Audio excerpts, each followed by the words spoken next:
Working with files is pretty easy in C++. There are a couple things we need to do.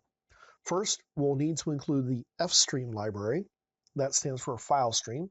It's very similar to our IOStream where we write to the console, except it's going to allow us to do things like write to a file or read from a file. So here I've declared an OF stream, which is an output file stream object called out. And I'm going to need to open up a file that we're going to write to. So I'll specify out.open, and I'll specify a file name, numbers.txt. Now, to write to our output file is very similar to writing to our cout. We'll specify our file name object and what we're going to write to. We're going to write 86 in this case as a string, 79 as a number, and 305 as a number. We'll then specify out.close. This will close our file, ensuring that it writes the file and all of its contents and making sure it's actually done before we exit our application. If we go and run this file, we have no output that comes up to the screen. So I'm just going to close this console window, and I'm going to open up our file. Here inside our Visual Explorer is our numbers.txt file. And if I open it up, there's a couple things you'll notice. This opened up a text file by default. That's very important to notice.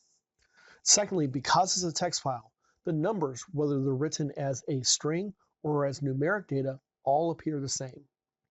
The third thing we notice is that in our output statements, we do not specify any type of spaces, new line characters, etc. So all of our information is jumbled together.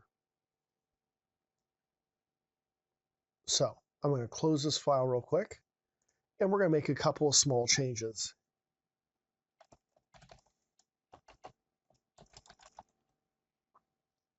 I'm going to add an indel.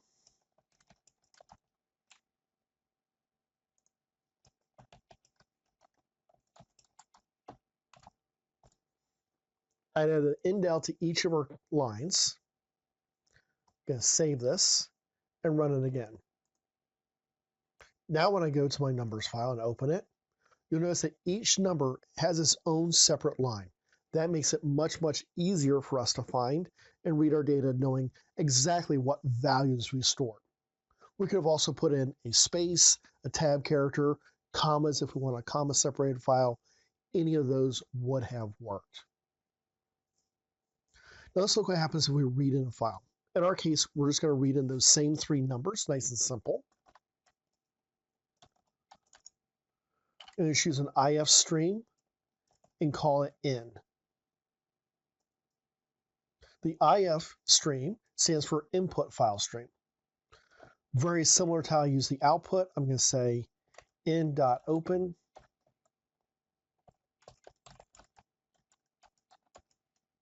numbers.txt, and I'm going to specify 3 integers that I'm going to read my information in from.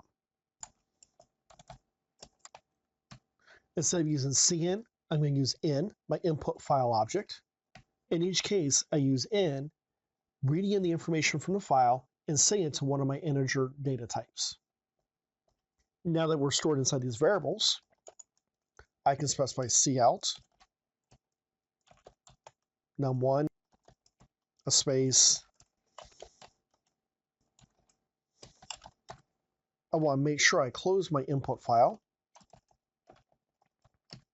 This will allow this file to be accessed by other applications for both reading and writing. It's always important to make sure we close any file that we open up. Now when I run this file, you'll notice I have each variable, 86, 79, and 305, each separated by a space, with our last number having an inline at the end, just to give us a little space to make it easier to read. And that's how we both read and write to a file in C++.